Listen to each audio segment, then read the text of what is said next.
Okay, here we go. Looks like we got 25 people in. There'll probably be a few more people joining here soon. Hope everybody's holding up okay. I'm on to season 3 of Seinfeld on Hulu, so I'm doing all right. Give me a clap react if you've got Hulu access.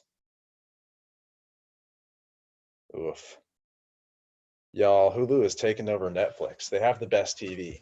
The TV they produce is terrible, but the TV shows that they actually have on there are awesome. How about Disney Plus? Wow, one Disney Plus. Oof, one Disney Plus is rough. I haven't watched The Witcher. I've had some people tell me it's terrible, and some people tell me it's great. I do not know what to think yet. Seinfeld's really long, so it's going to take me a while to get through that. And it's also like not actually interesting enough to make me want to watch like 6 episodes a day. Like I can make it through 2 episodes of Seinfeld, and then I'm just like I don't care anymore. So I think it's a good compromise. All right, it is 3:31. Okay, so 2 items up front.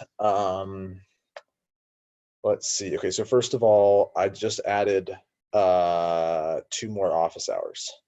They're going to be on Thursdays from 10 p.m. to midnight.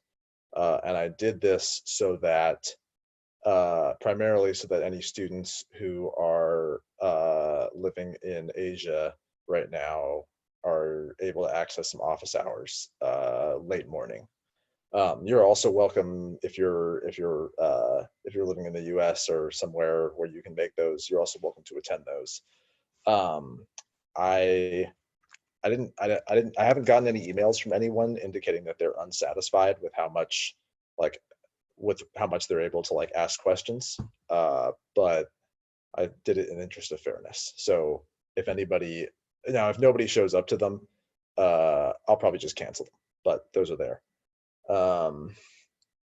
What was the one more? There's one other issue that I was thinking of. I've now forgotten it, and I didn't write it down. Okay, yeah. Hopefully I will remember it later on in the lecture. Okay. I'm pretty psyched about today's lecture. I'm kind of happy that we're like done with the basic programming stuff for the most part and are able to like move on to actual data analysis. Yeah, we're gonna learn some cool stuff today that I think is it's probably the kind of thing that if you've never programmed before, that you wouldn't have imagined would be so easy. My door just opened. Okay.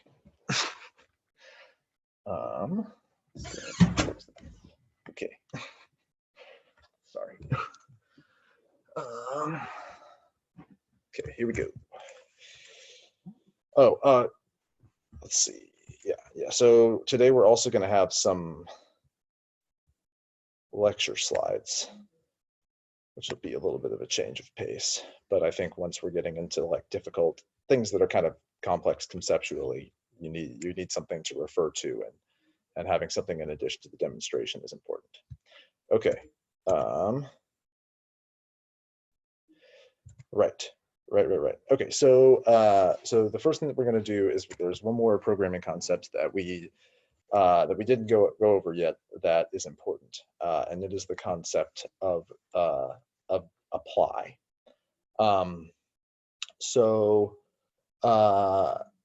You've seen before this function is prime. This is the fast version that only checks up to the square root of x. And so we might be interested, say, in identifying the first or all the primes up to a certain number, right? So the is prime function by itself just checks, if a certain number is prime, but we might be interested in checking a lot of numbers to see whether they're prime. So I've created another function called prime print, and so it's going to print prime or not prime, depending on if the input x is true or false.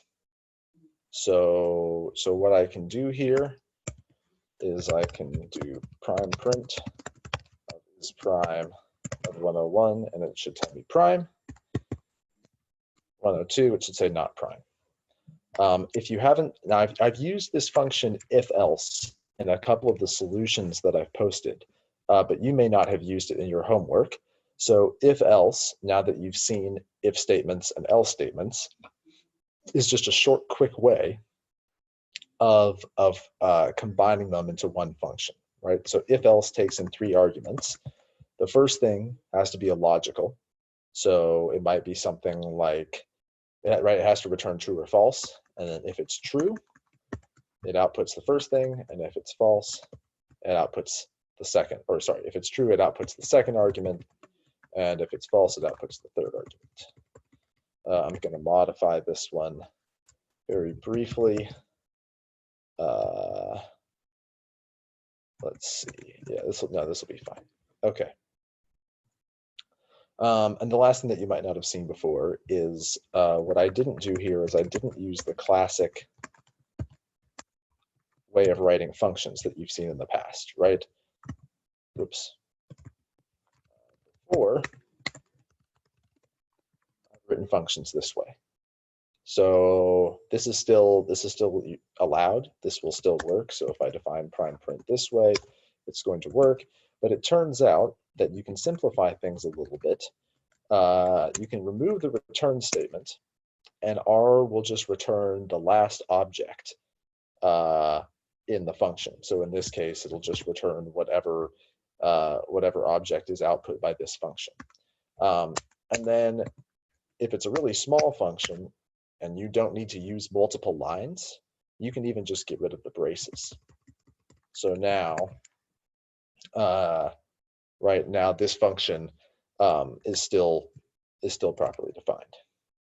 Okay, so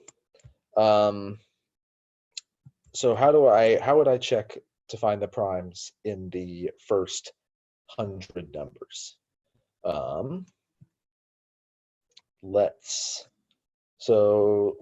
see. So my first attempt might be, okay, well, R is smart, so it should be able to understand that I want to just apply the function to all of the numbers in this vector. So let's see if that works. Right? And it does not, right? Because it only outputs one thing and it prints this warning message, right? It says that the condition has length greater than 1, and only the first element will be used. So what's going on in here is that is prime is getting the input, or is getting the input 1 to 100, and it's hitting this if statement, and it's only comparing the first element of this vector to 2. So R isn't quite smart enough to do what we want it to do.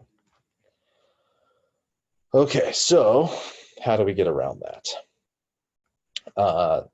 We could get around it with a for loop, right? So I could write the code. I could write for I in 1 to 100. I could print is prime of I. Okay. Well, there's a bunch of trues and falses, and I could print and get a bunch of primes and not primes. That's a little bit of a hassle. With a little bit more work, I could put them into a vector. So one way to do this, so I could make a vector prime indicators that is an empty vector. There's nothing in it, right? It's null. There's nothing. There's no elements in this vector. And I could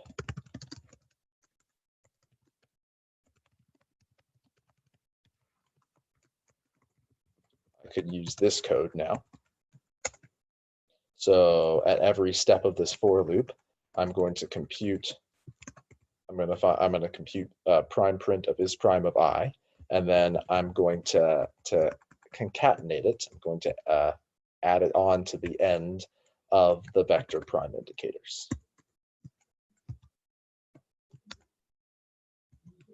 And now when I look in prime indicators, I get a vector, right? I get a vector of primes, not primes. Okay, so these 5 lines of code got me where I wanted. I could also use 1 line of code. And the way I do that is with apply functions. So the first function that we'll look at is sapply. Let's do sapply.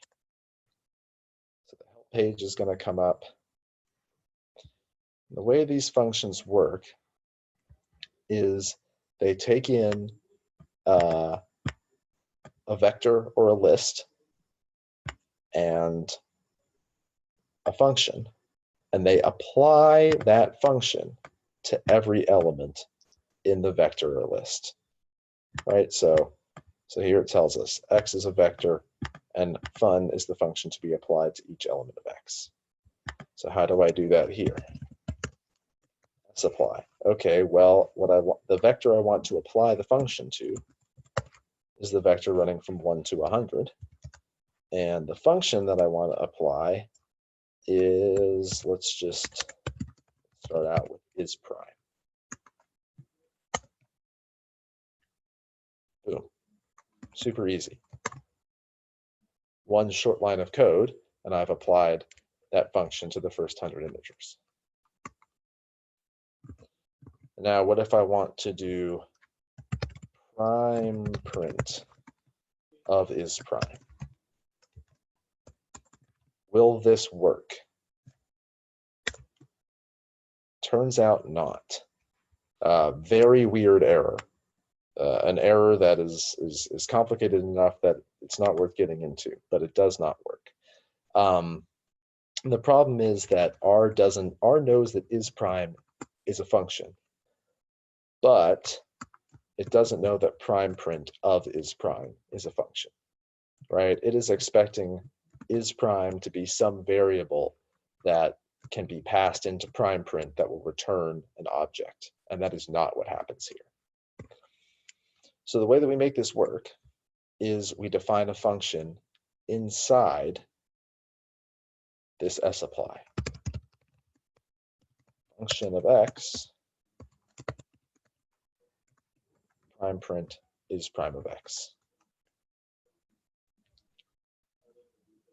Okay, so stare at that for a second. It's a little bit weird looking. Remember that once I type function of x, R knows that the object that's going to be returned is a function, right? And we know that the argument here needs to be a function. So that's good. And we also saw in this line up here that I can define a function just in this simple way right here, right? I can just do function of x and then immediately type what should be returned. So that's what happened here. The function here takes in x and it outputs prime print of is prime of x. So this is a function that we've given to the second argument of sapply. So here we go. Let's see if it works. Perfect. Okay. Okay. So,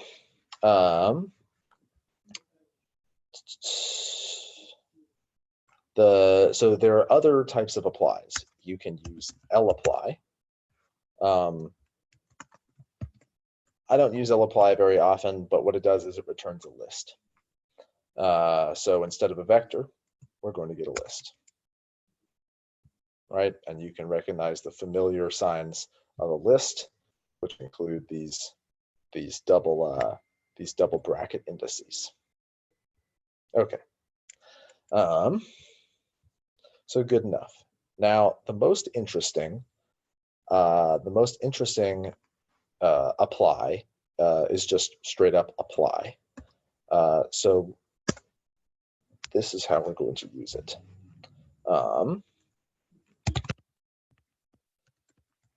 Start out by generating about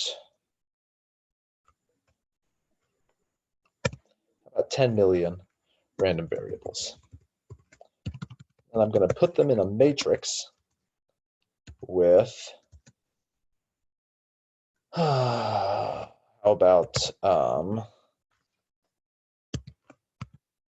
yeah, 10,000 rows and 1,000 columns. Okay. So that worked just fine. And now what I want to do is I want to compute the maximum value in each column. So, I mean, it's easy to get the maximum value in the whole matrix. It's 4.96. But how would I get the maximum value in each column? Well, I could write a for loop and loop through the indices from 1 to 1,000 and extract each column and then find the maximum of that and then take all those answers and put them back into a vector. But again, that might be more work than it's worth. There's got to be an easier way. So let's check out the apply function. Okay, so apply takes in an array, including a matrix. So for our purposes, we'll just worry about the matrix part. It takes a margin, which is the description is a little complicated, a vector giving the subscripts which the function will be applied over. But all this is saying is tell it which dimension to apply the function over. So we'll see exactly how this works. 1 second here. So I'm going to apply to my matrix of normals. I want to find the max of each column. So I think I need to tell it 2 to be for 2 being the columns, right? 1 is rows, 2 is columns. Right, the first index always indexes the rows. When I'm doing matrix indexing, the second index always indexes the columns. And then, of course, I need to give it a function. So let's give it the max function. Okay. Might take it a second to run, but boy, that was quick, right? That function just took 1,000 maxes over vectors of 10,000, and it ran in an instant. Okay, so let's make sure max is as long as I think it should be. I think it should be length 1,000, and it is. Right, so let's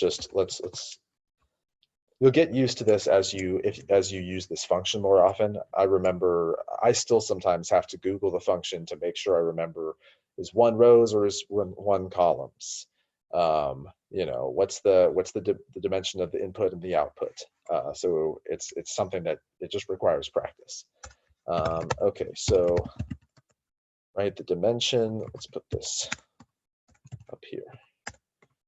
Right, so the dimension of the normals matrix, there's 10,000 rows and 1,000 columns.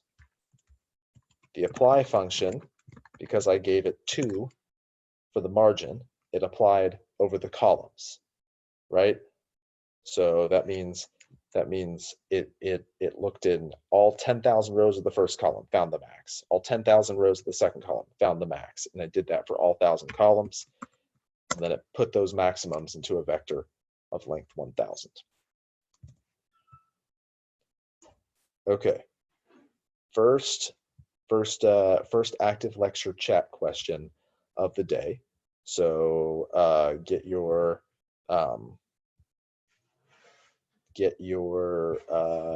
chat up. I'm gonna do. Oops, this is not doing what I want it to. There we go.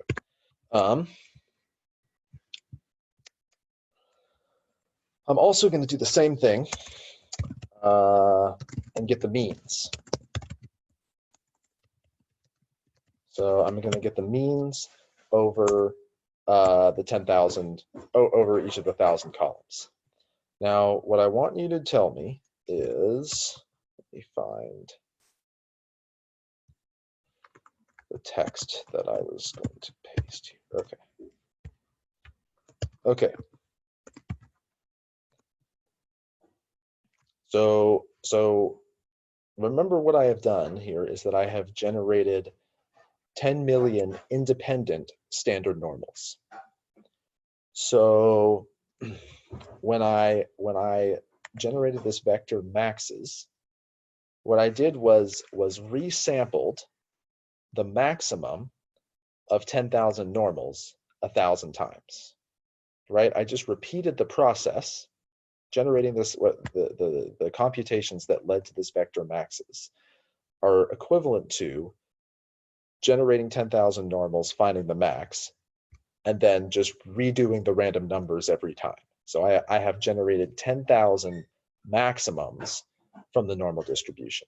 And similarly, I have generated 1,000 means from normal random variables. Okay, so the question is, do you expect the distribution over the 1,000 different repetitions of the mean to be symmetric? And how about the max? So you need to respond, and you can think for a second. You need to respond with 2 words, i.e. symmetric, comma symmetric, or maybe not symmetric, comma symmetric, etc. And I'm going to generate 2 histograms, and we'll take a look.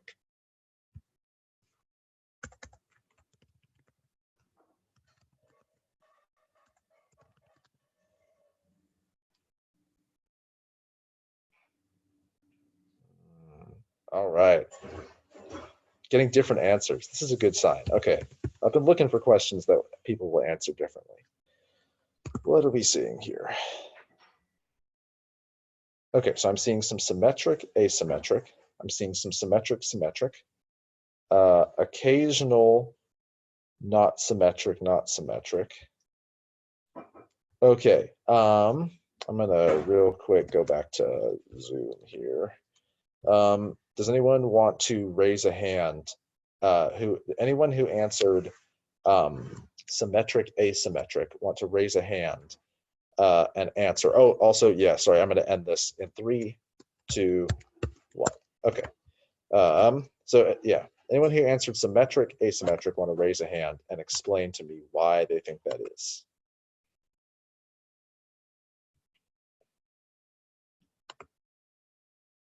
That's the correct answer, I'll tell you that. Now, does anyone want to raise a hand? All right, So Hyung.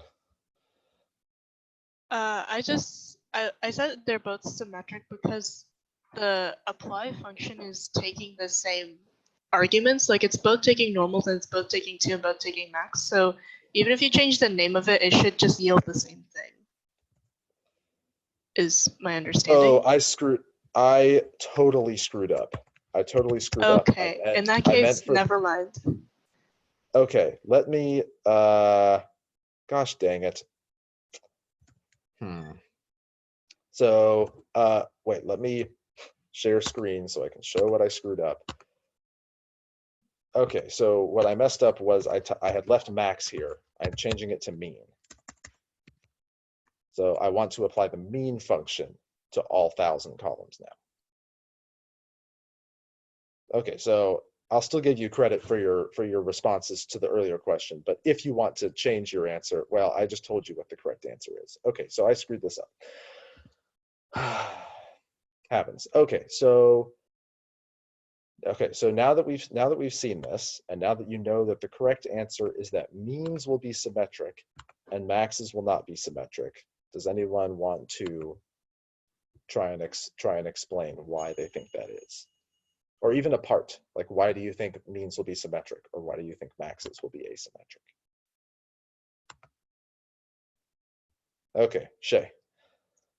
Well, with means, it's like that's essentially how you end up with like a normal distribution when you're looking at like sampling distributions, right? It's completely random, and so the mean, like the true mean, you would expect to be about, if it's between 1 and 100, you'd expect to be about 50. And so with the error from all of that, from the randomness, you'd end up with about a normal, like a symmetric normal distribution.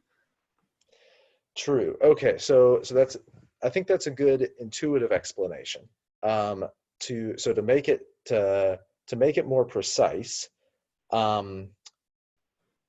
remember that with the central limit theorem, if you took stat 311, what the central limit theorem says is that when we take averages of independent, identically distributed random variables, the distribution of that average converges to a normal. So that's one of the harder concepts, I think, from stat 311.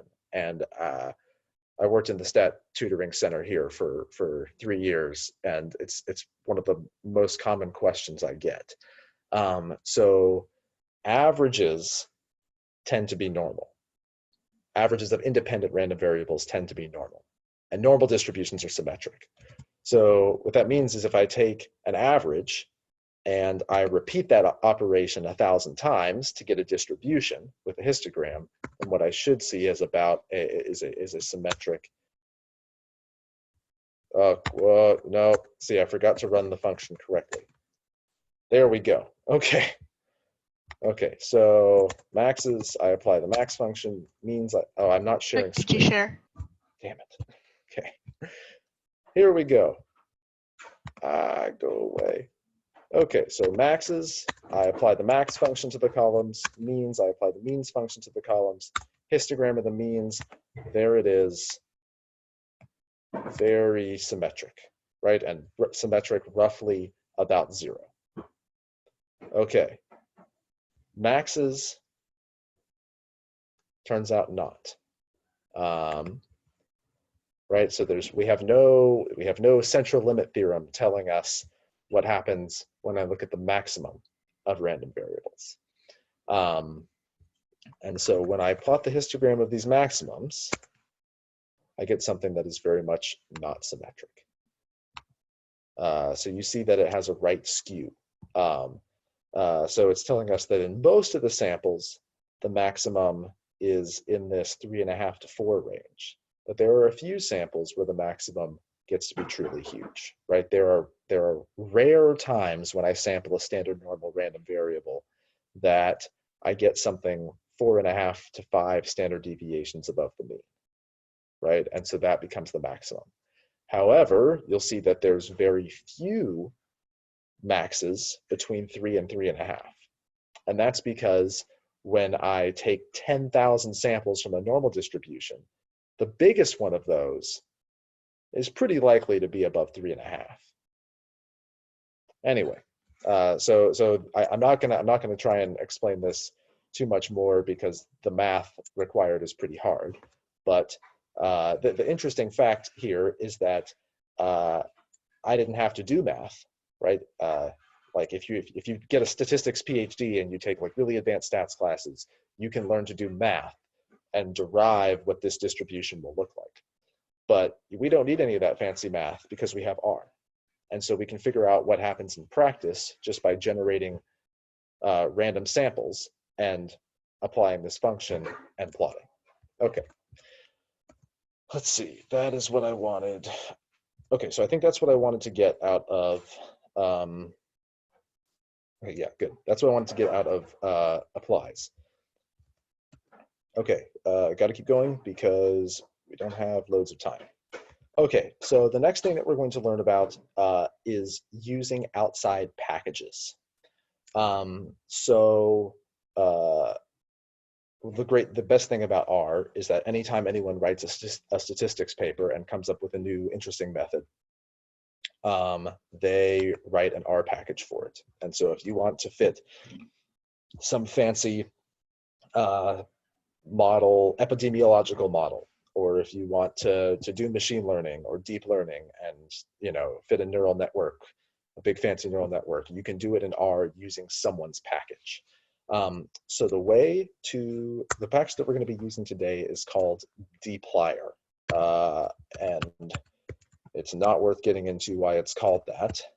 But the way that you're going to do that on your machine is you're going to use the install packages function and you're going to give it the name of the package in quotes. I'm not going to run this code because I already have this package installed on my machine and it's going to take a few seconds or a minute to install. So I'm just going to load the package using library. Hit that. It's going to load dplyr, and it prints some stuff out for me. It says it's attaching the package dplyr. That's good. It's telling me that some objects are masked.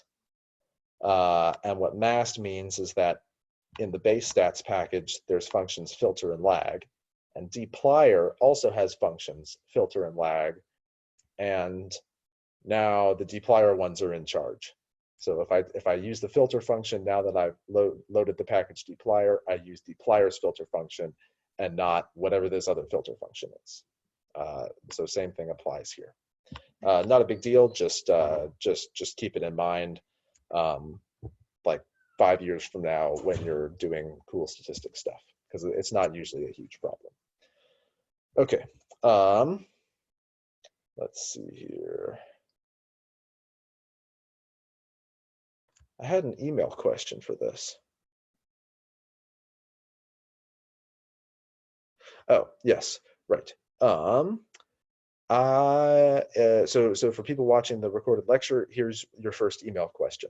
You're going to need to get on the internet a little bit and just write a quick sentence explaining how the library function is different from the require function, which in a number of cases does the same thing. So I've got it here. I'm just going to comment it out so that we don't use the require function. But just send me it. So write a sentence explaining how library is different from require and why you should use library instead of require most of the time. Okay, cool. So there we go. Now I've installed the dplyr package. So later on in this lecture, we're going to be using some of dplyr's functions. That's how I access them. Pretty simple. Let's see here.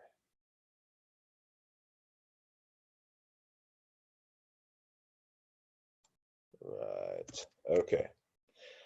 Okay. So now we're jumping back in to the real stat stuff. So you all should have watched the lecture from Monday and done the completion homework. I apologize for the inconvenience of having to sign up with an email into that website. That is often how these things go in practice. Is that you may need to register in some way in order to download data. That website is basically it's hosting. It's paying money, right? It's I got a chat message here. I'm gonna answer that question later at the end because it's more complicated than you would think. I will help. I'll give some instructions on installing dplyr in the homework, so don't worry about that right now. Okay, so this website is hosting this huge data set, and a lot of people are downloading it, right? So they have to be paying for these big servers in order to allow people to download the data set. And so they're gonna require an email, and they're gonna want to send you updates. So maybe you will work with their, I don't know, maybe you'll look at Johns Hopkins public health program or something. Anyway, it is what it is. Okay, so let's remember how to do this. First thing I do, I download the data. I've already got the data.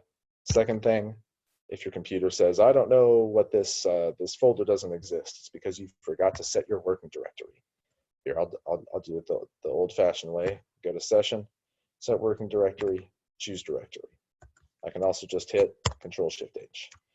So I'm going to go to my Stat302 Spring 2020 folder, which you should all have. I put the data in week 3.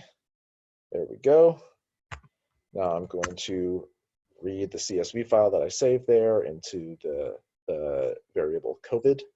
I gave the data a short but memorable name. Short is good because you may have to type the name of the data set a number of times. Memorable is good so that when people read your code, they know exactly what the COVID variable is. So then I can do what I did last time. I can use the head function to get a little look at the top of this data frame.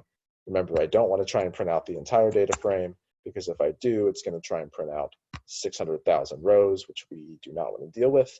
So I can look at the top. I notice that I have this weird I with a umlaut over it. Just happens. Hard to explain why that happens, but it happens a lot. So I can see the call names here. I can assign just the string case type to the first element of the call names vector. Look at it again. Okay, I got rid of the silly I umlaut thing. Okay, so now my data frame is ready to do analysis with. Okay. Oh, I needed to download these guys. Okay, I'm gonna have to. So I'm now gonna try and do this by switching back and forth between the PDF and RStudio. Okay, so someone, if you cannot see the PDF slides right now, and right now you should be able to see RStudio, someone unmute themselves if something is wrong, or if they're having a hard time seeing it, or whatever. Maybe I'll make this a little bigger.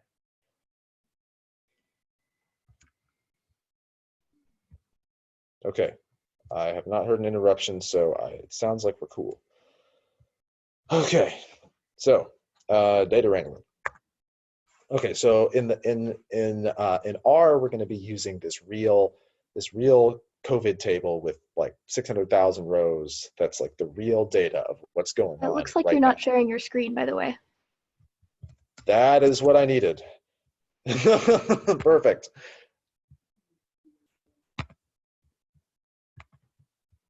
I don't know why. Okay.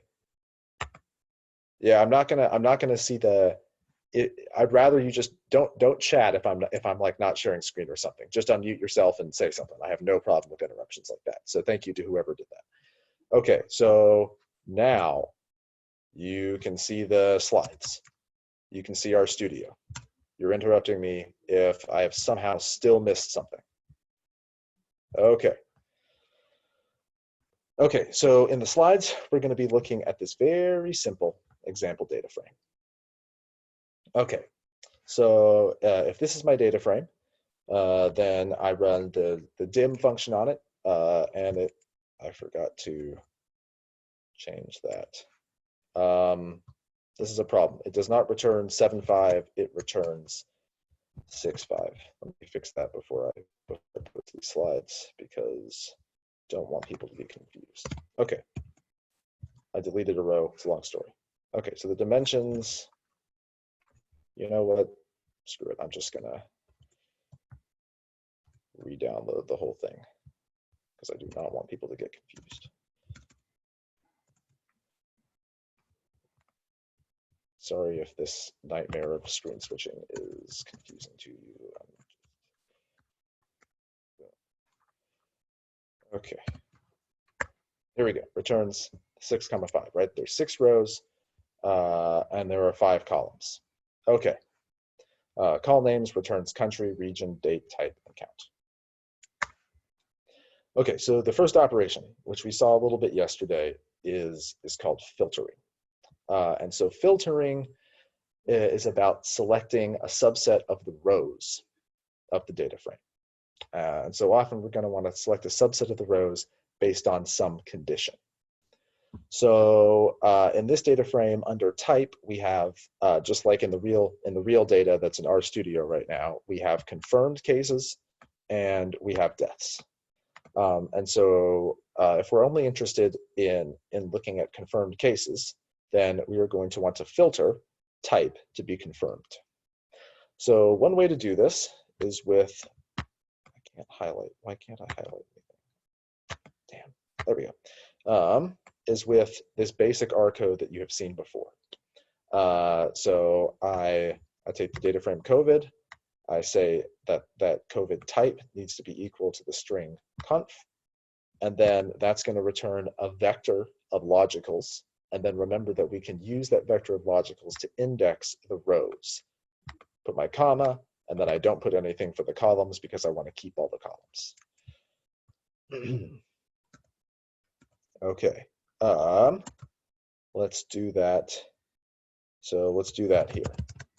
So I'm gonna do. I'm gonna remind myself first what are the different values that case type can take on, and I see that it's either confirmed or deaths. And so I'm now going to filter the case type variable to be equal to confirmed and keep everything else. Okay, great. So now if I look at the head of my data frame, I see that all the case types are confirmed. Whereas back here before I had changed it, I had some confirmed and some deaths. Okay, very cool. There's another way to do this, however, and it's with this dplyr package that I loaded before. So what we're gonna do as I go through these slides is we're gonna see how to do the data analysis without using dplyr, and we're gonna see how to do it with dplyr.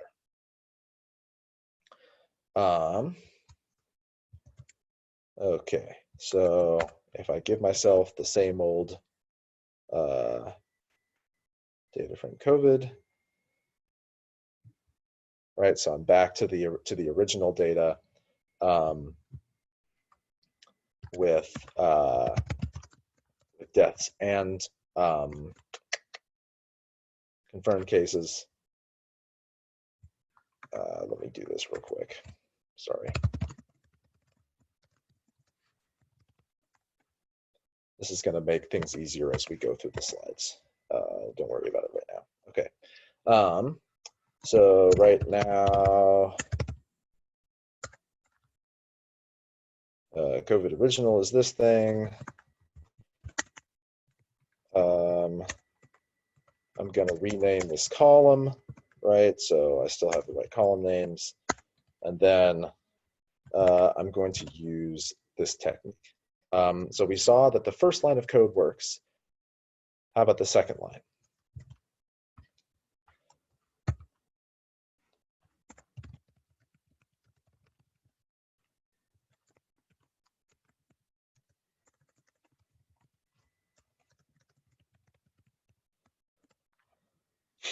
Okay, before I run this line of code, let's talk about what it does. It's going to be a steep learning curve, I think, for today, but you will get plenty of practice with the homework, and so I think you will get there. So with the dplyr package, gives me this command right here, % greater than %. What this command does is it takes the thing on the left and makes it the first argument of the thing on the right. So simple, silly example is that I could do mean of the vector running from 1 to 100, or I could create the vector from 1 to 100, use the piping operator, this is called a pipe, and pipe the vector from 1 to 100 into the mean function. Does the same thing. Full disclosure, I didn't actually want to teach this, but my department told me to. So I'm teaching it both ways, I think, because it's useful to understand both multiple ways of accomplishing the same task, right? Because when you do this with real data in future classes or in your job or what have you, different specific tasks and contexts will demand different ways of doing it. This is hard to learn. I get that. And so we're going to do our best, and we're going to practice it on the homework. Okay, so right, the thing to think, just the thing to remember is when you see this little percent, arrow percent, it takes the thing on the left and puts it into the thing on the right as the first argument. In the dplyr package, all these functions take a data frame as their first argument, right? So you can use this very, very quickly with dplyr because you give it a data frame, you use the piping operator, and then the next function is very easy to read. It tells you exactly what's going on, right? So when I look at this line of code right here that's highlighted, I see exactly what I'm doing. I'm simply filtering the case type variable to be equal to confirmed. I'm going to run that, look at the head of COVID, and beautiful, right? It's the same thing. It brought me to have only case type confirmed. Okay. There's filtering. Again, actually, let me stop. Let me stop and take questions on filtering in the chat or hand raised.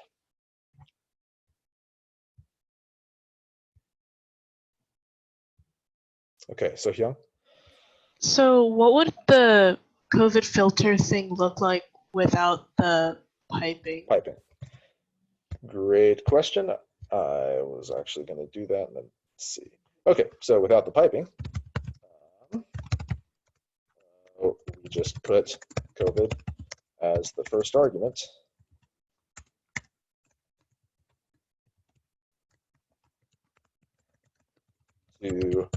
To this function.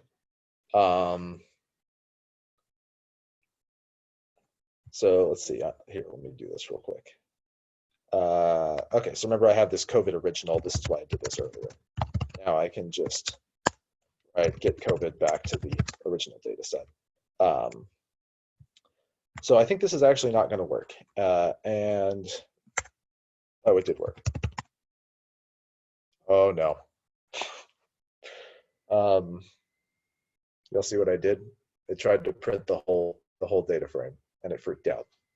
That's why that's why you always, if you have big data, just check the first few rows. Okay, so this worked okay.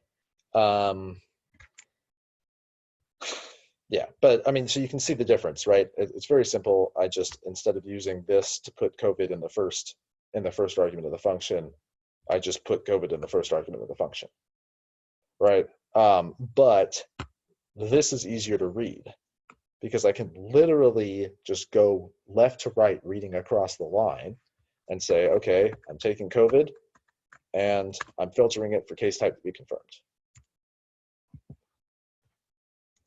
So, okay. That's the justification. Any other questions? Nothing in chat.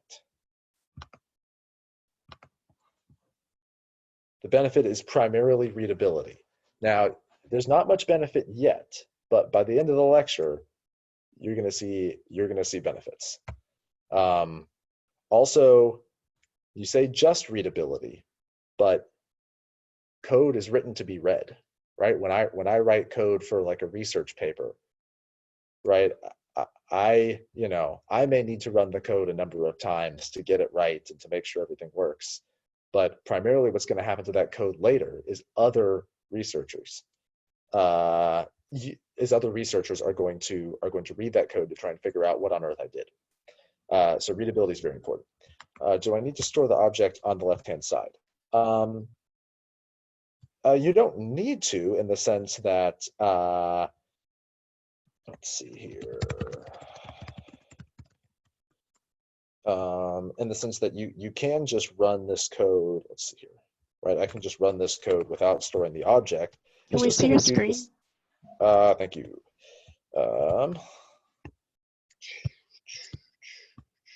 Yeah. Okay, so it just does the same thing, right? I mean, if I do lol gets mean of 1 to 100, then there's no printing output, and I store the output in lol. Whereas if I just have mean of 1 to 100, oops, and I run that line of code, it prints the output to the console. So similarly, if I just do this and I don't store the output in some object, and I hit Control Enter, it's just going to tie up my machine for like 2 seconds while it tries to print out that whole huge data frame.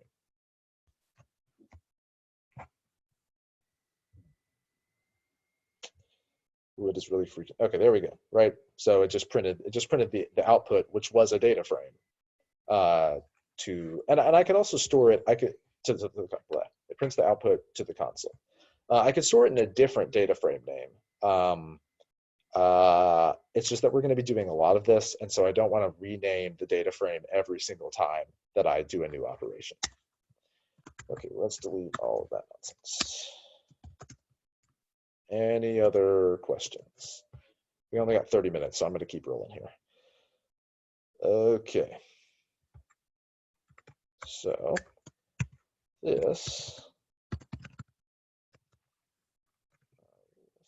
let's filter.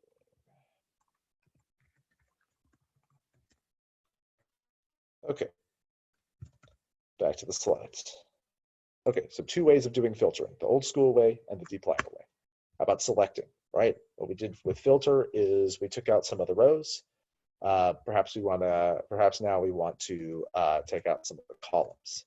Okay, so in our little toy data table here, we've now got the filtered data, right? So we've just got the confirmed cases. Now, let's say I only care about the region. I mean, in this data, clearly country is irrelevant, right? Because the only region in the USA in this data set is Washington, and the only region in China in this data set is the Sichuan province, right? So there's no reason to have this country variable in there.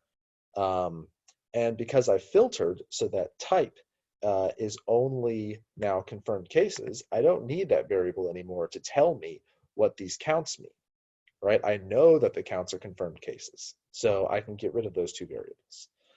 2 ways to do that, right? I could do it the classic way that we learned in class on Monday, right? Where I take all the rows, so nothing before the comma, and I give it a vector of the indices of the columns that I want to keep. So I get rid of the 1st and 4th column. Does this work?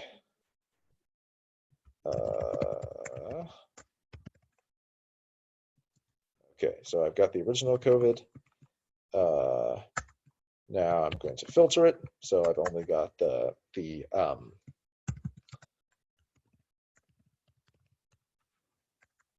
I've only got the confirmed cases. And now I'm going to select, take all the rows, and let's take, what columns shall we get? Let's get the number of cases. So the 2nd column, the date, the 4th column, the country region, and the province state, the 5th and 6th columns. So now if I look at head of the COVID data frame, which I have updated using the select, nice. Just four columns, right? There's all this other nonsense in the data. Well, it's not nonsense, it's useful for something, but it's not useful for our purposes, so let's get rid of it, right? This will make our analysis simpler. Okay, that works nicely. How about the dplyr way of doing it? Okay, the dplyr way of doing it is similar to filter, right? I use the select function. The way that works, so I need to do. All right, so I'll start again with my original COVID data. I'll select, I'll filter the cases, and then I'll take that COVID data, pipe it into the select function, and then give it a list of columns to keep. So I want cases, date, country region, and province state. Will it work? Yes. Same thing. Right? What's the difference here? Well, this line of code right here was certainly shorter, right? So you could consider that a benefit. But this line of code right here was very explicit. It told me, if I'm reading this code, exactly what I did. I selected the columns named cases, date, country, region, and province state. Very simple. Okay. I'm gonna keep so I'm gonna keep rolling through slides like this, and then I'm hoping to finish with enough time for questions, and we can kind of go back through everything. How about new variables?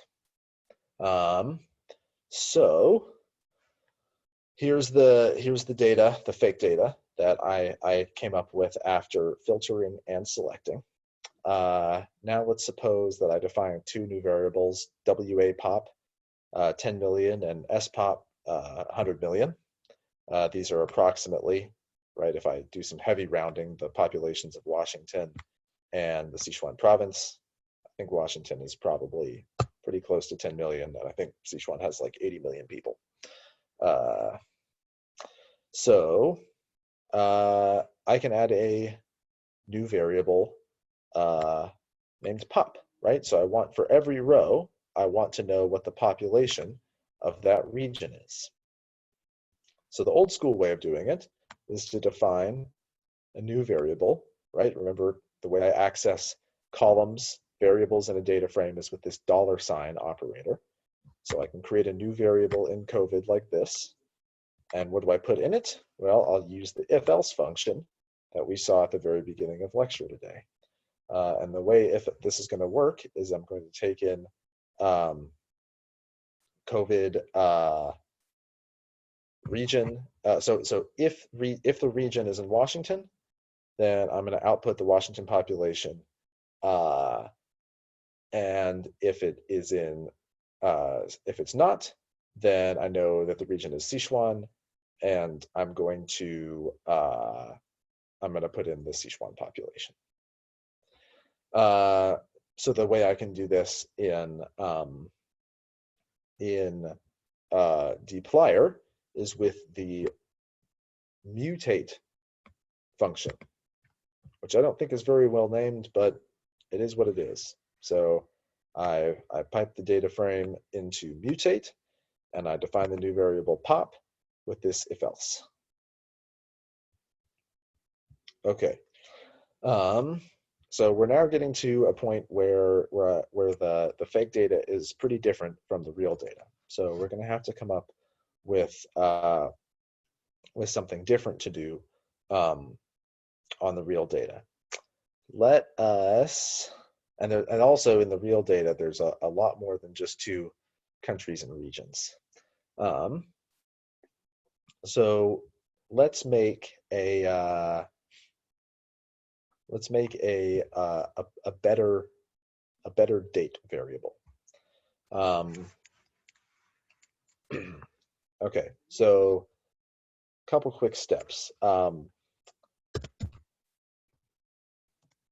Let's right now see what the levels of COVID date are.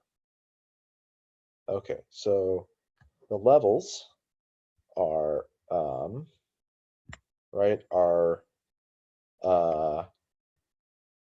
looks like they start January 22nd, and they go up through April. Notice the order that the levels have been printed in. Right. The first date in February is February 1st. Second date is February 10th. Right, February 11th, all the way up to February 19th, and then we start back over at February 2nd. So think for a second, right? What is going on here? What's the problem?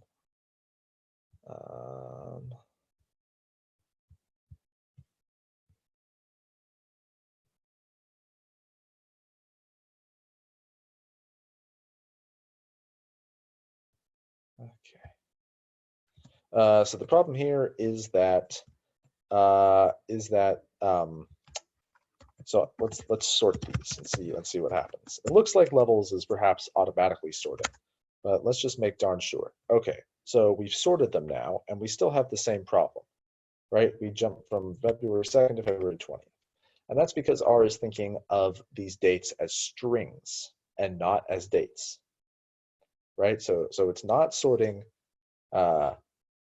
Right, it's not sorting by the actual order of dates, but by the order of of the literal numbers in the string, right? So 1 comes before 2, so everything where the third character is 1 comes before anything where the third character is 2. Okay. Fortunately, we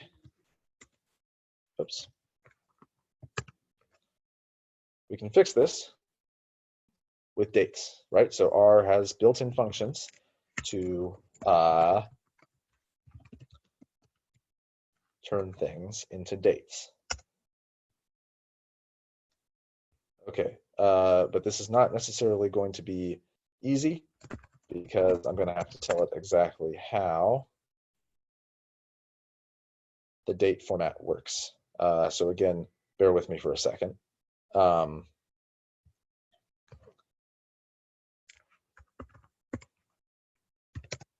So I need to give it a format. So I'm going to give it the day, or sorry, the month, and then the day, and the year. Cool. Okay, so what I did here is I said, okay, this thing is a bunch of strings. You need to recognize that as dates. The way that these things should be formatted as dates is first I'm going to give it the month, which I tell it with %m, the day, which I tell it with %d, and the year has all 4 digits instead of just the last 2, so with a %big Y. You don't have to memorize that. I don't have it memorized, that's why I looked it up, but I have done this enough that I knew how to go about it. Okay, so now that we know how to do this, okay, so finally let's sort this.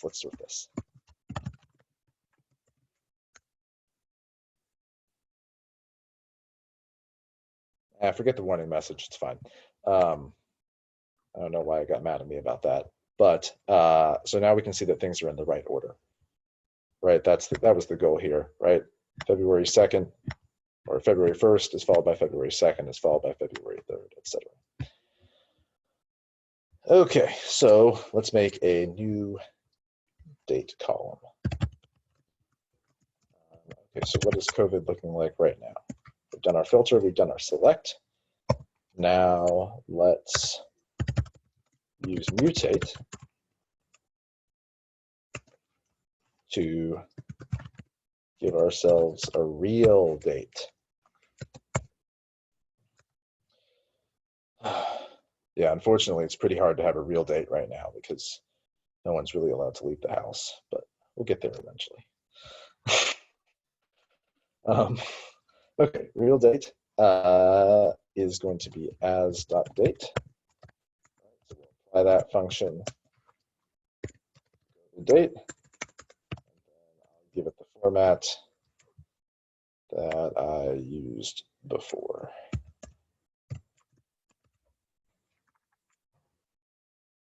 Let's give ourselves a little more space here.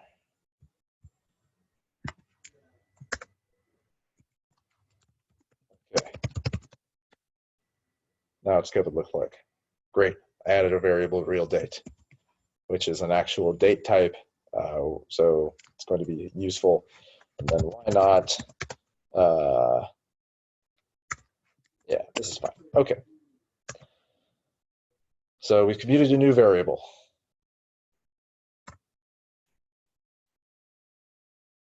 So in the running example that I have in these slides, let's just see exactly what happens. So before, what I did is I added a new variable that is the population, right? So population for Washington in these 2 rows is 10 million, and for Sichuan province, it's 100 million. So now I can compute a new variable, fraction infected, right, which is going to be the count of the confirmed cases divided by the population. So the old school way of doing it would be right here, right? I would create the new variable frac infected, and then I would just divide one column by the other column. I could also do this in dplyr by using mutate.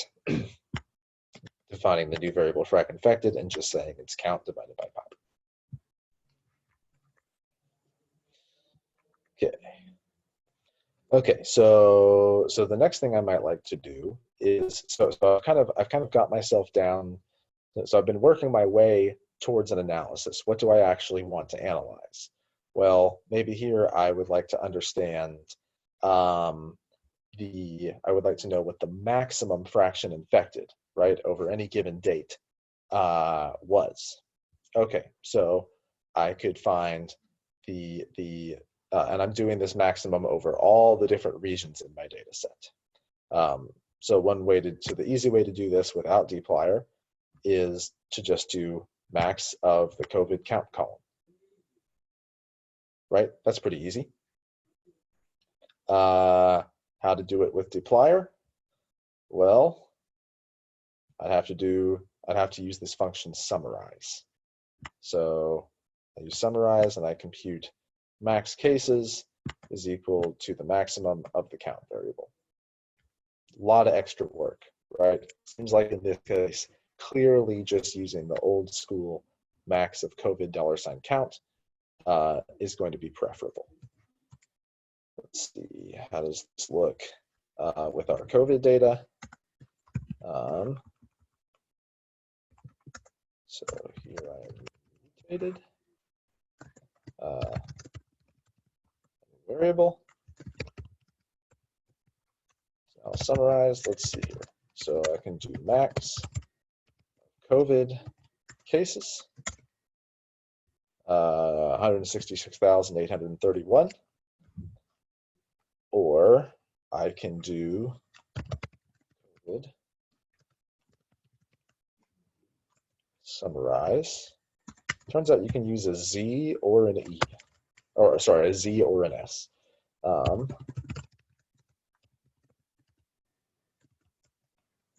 that is not what I want.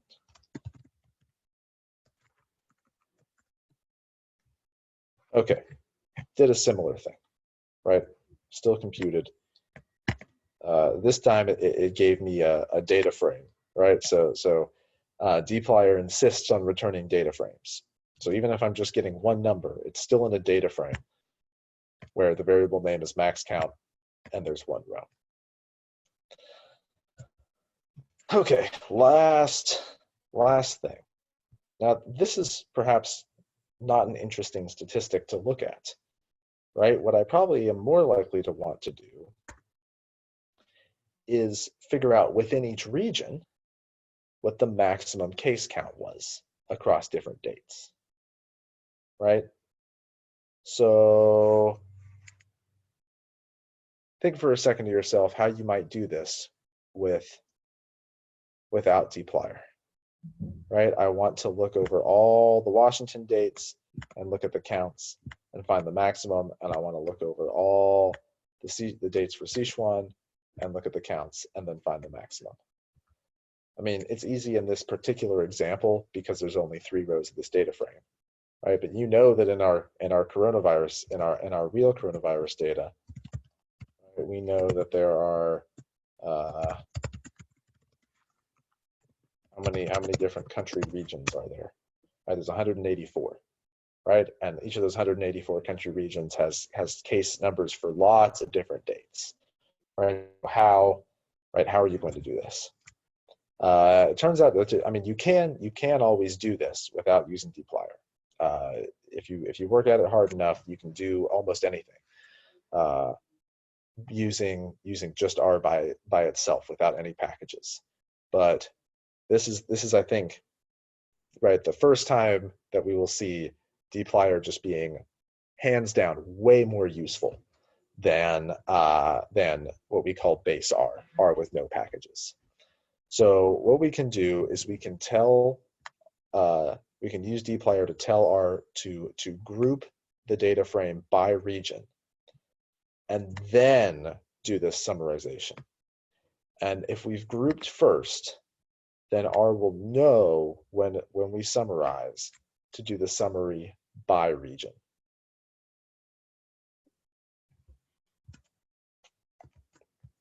Okay.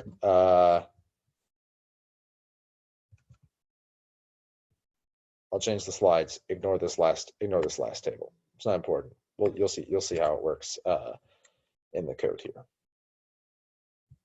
Okay.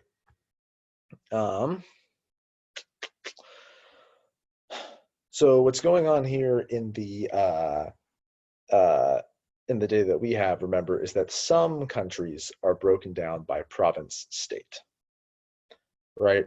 So so the number of cases in the United States is not reported on any given line, right? The number of cases on any given date in the United States is the sum over a bunch of different rows of the table of the cases in each individual state or territory of the United States.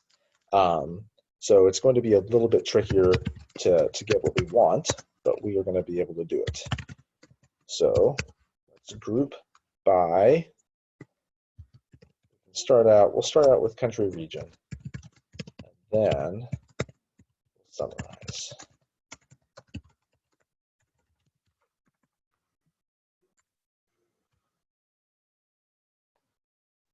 Okay, so the output now, right, is divided up by country region, and it has the maximum count of cases in every one of these countries over all dates. There's some other printing. There's some other stuff that's been printed out here. Don't worry about it for now. Let's just look at the table. Okay, so this is pretty nice, right? So we've done in a very simple, easy to read line of code. We've taken our data. We have grouped by the country region, and then we found the maximum count in every region. Okay, let's make sure that I'm getting through what I want to be doing.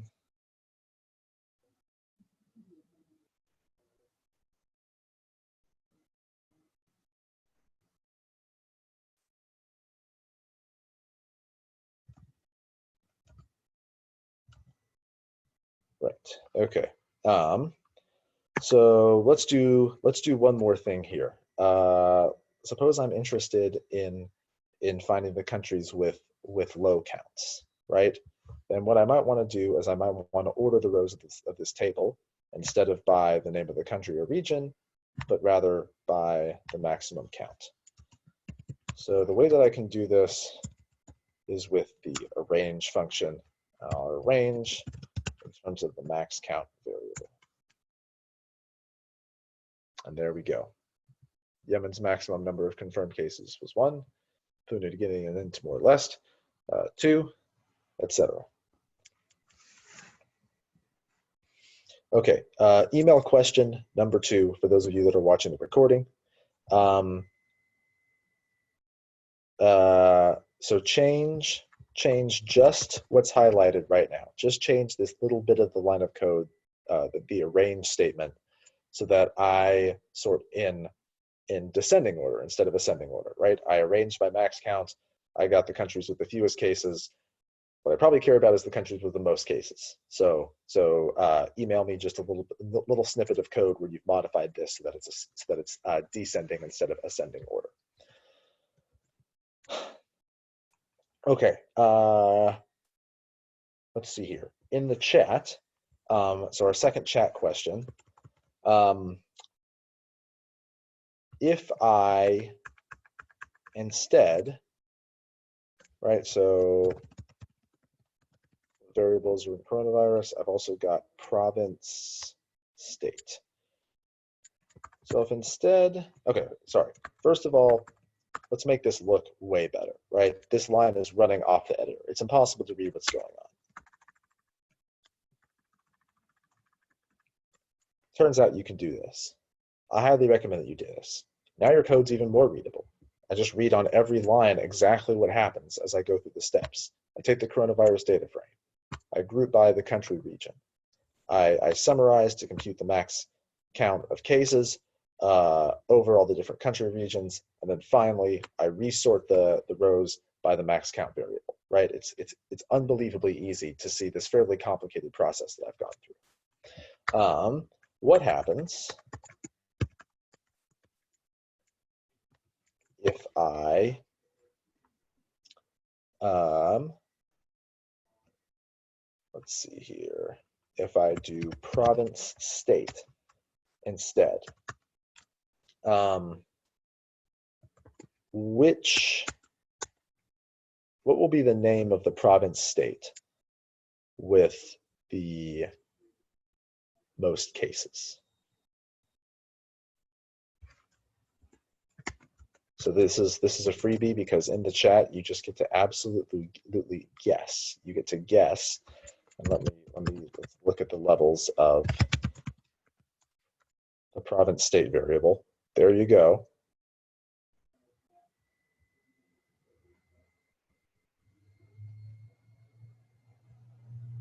Let me type the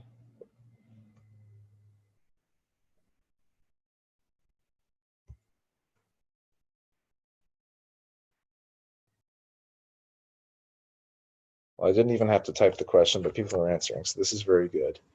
I'm seeing, okay, so I'm very happy that a few people have typed NA, because I think you are figuring out, so first of all, I'm gonna close this in like 3 seconds. So like hurry up and type if you're paying attention, so you get credit for this. 3, 2, 1. Okay, so, right, that's the problem, is any country that is not broken down into province states is going to have NA. So NA, we're going to sum up all of the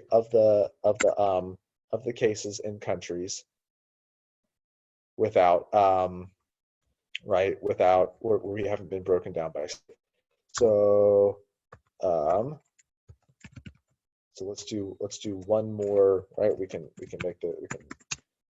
one more thing here, and right, filter state. I think this is how it's typed. Yeah, right. That was the max case count, 166,831. Right. That's not a reasonable count. We're just adding up all the cases in all the countries that aren't broken down by province state. Right. So this is an hint. Your homework might involve fixing this problem, right? Because this is something that we would really like to know, but it's a little bit of a tricky problem to get around. You can get around it. Okay, so it turns out NA has the most. New York was another popular guess. Let's see what New York had. 103,000. That's a good guess. The other guess that I actually didn't see, that I'm kind of surprised I didn't see. What did we look at on Monday? The Hubei province of China, which is where the coronavirus started. 67,000 cases. Wow, I'm actually really impressed at how up to date y'all are on current events. I wasn't sure if Hubei or New York was going to be larger, but it's clearly New York. Okay, right. So we haven't got our analysis perfect because we have this problem with the NA, but we have gotten pretty far, right? I mean, in just an hour, and it's not a quick hour either because I have to talk and lecture at the same time. We've been able to bring this down to or to start with this very complicated, messy data set that we just pulled off the internet, and now we can figure out the maximum case count over time that we've observed in all these different provinces and states. Okay, so the last thing, so I'm gonna have to clean up this code towards the end. We got 2 minutes. There's 2 more things I want to do. While I'm typing this, the last email chat question that I want to ask is, I want you to type, what was I thinking? Yeah, so if you liked today, the type of lecture that I did today, better than the type of lectures that I did in say last week, where today I kind of went back and forth between slides. I had a simple example on the slides and a real world example in the lecture. If you liked that, well, I'm not going to tell you what to type yet. So you have that option. So if you prefer that, type slides. If you prefer the demonstrations, right? If you don't want to deal with all the slides business, if you'd rather me just spend more time writing code, explaining what the code does, and running the code so that you can see what is done, what the code does, type demos. So you can either respond slides or demos. Okay, so think about that for a second. Right, remember that the slides aren't free. The more time I spend on the slides, the less time I spend on the code, and also I post the code at the end. So just think about that, and then type either slides or demos. Okay, and then I'm gonna do one last thing here. Okay, class is technically over, so wait, are people hearing this? And respond, okay, good.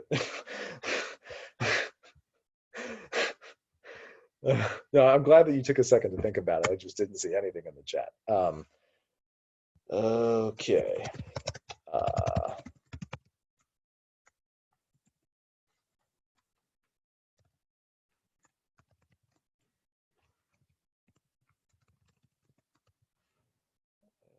Okay, so the last thing I'm going to do is if I were doing this analysis and turning it in as a homework assignment, I can do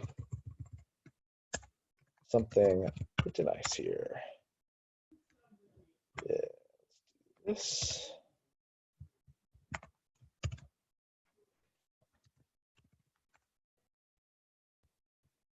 Yeah.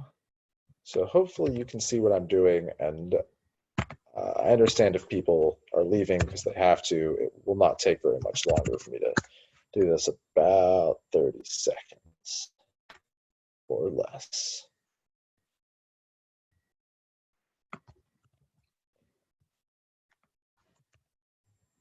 Okay, I can do all of this in one shot, right? I can start with my original messy COVID data frame with all these variables and all this junk in it.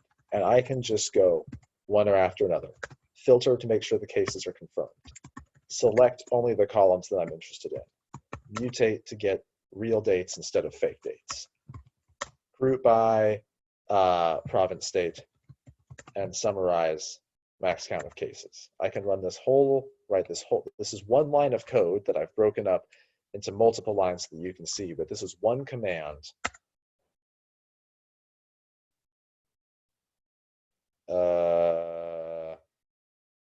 Oh, I screwed up. Okay, 1 second, sorry.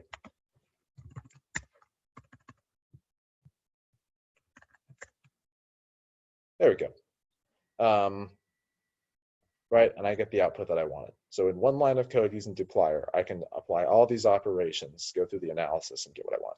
Okay, for people who are here presently, class is over. I'm going to stick around and take questions. We just ran out of time, so I couldn't answer questions during class. If you're watching the recording, you have one last email question. The last email question is to just email me on the third bullet point, slides or demos, or if you prefer lectures with the slides, or if you prefer lectures that are just almost entirely demo focused. Okay, I haven't looked at the chat yet to see what people preferred. I'm going to, and then, so I'm going to post the homework later tonight as usual. I have someone turning in last week's homework 2 graded a little bit late, so I'm going to post the solutions to that at midnight tonight. Oh, that was the other thing that I was going to mention at the beginning. Okay, that's what I remember. Yes, the homework 2 graded solutions we posted tonight. Okay, and then I'll post this lecture code once I've cleaned it up. Okay. Cool. Oh, let me hit end. Mix. Okay. All right. Getting some water, taking questions. Feel free to type in the chat or raise your hand, or there's not that many of you, so you can just unmute yourself if you want.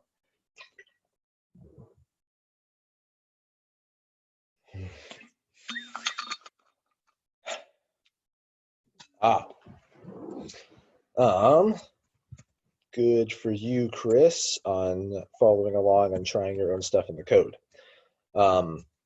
Okay, so a factor a factor is a data type. That means that the order of the possible levels of the factor does not matter. So let's see here. Let's see if I can give a good, quick demonstration. Get this chat. Okay. Let's see. Okay. So lol is going to be numbers 1 to 100. Great. Max of lol is 100. Okay. Now I'm going to turn lol into a factor type. Right? Is dot factor. Yes. Okay. So when I print lol, the first crazy thing, the first thing that's going to be different is going to be that everything is in quotes. Actually, whoa, it's not in quotes. Okay. You can think of everything as being in quotes. So there's 100 levels, and now if I take max of lol, max is not meaningful for factors. Okay. So what this is saying is I have made R stop thinking about the elements of lol as being numerics, and instead it thinks about them as just identifiers that identify different levels of a variable. Good question. Yeah. Okay. Yeah, right. So telephone numbers, or so yeah. So telephone numbers is a good example. Or how about right? So let's. One thing that I would commonly do is, let's say I'm assigning grades at the end of the class, and I don't want to be biased in terms of how I assign the grades. So instead of using all of your names to look in the spreadsheet, to look in the data frame, I just give each one of you a unique number, right? So I just randomize the order, and then there's 35 of you, so I just put the numbers 1 through 35 on there, right? The numbers 1 through 35 in this case they don't have a meaning in terms of an order, right? And it's not like the student with ID number 35 is necessarily greater than or less than the student with ID number 13, right? 1 through 35 are identifiers, and sort of like telephone numbers, in the sense that there's no meaningful comparison between them. They're just used to distinguish between different students in this case. Okay, that answer the question?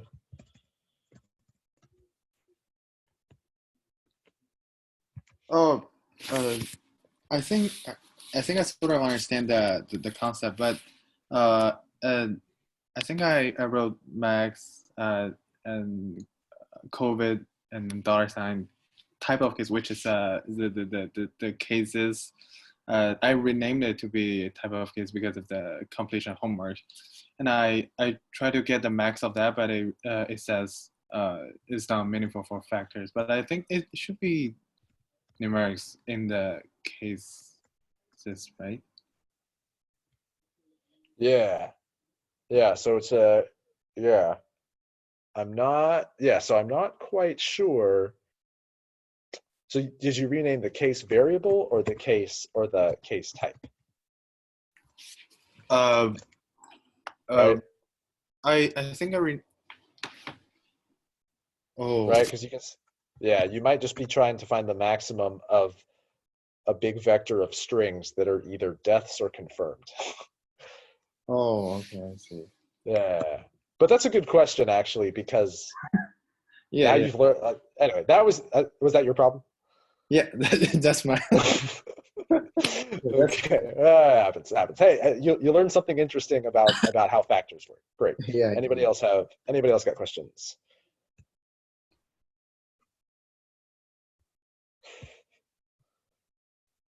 Okay. I'm not seeing anything typed. I'm not hearing anything. It's about 5 o'clock. All right, cool. See y'all later.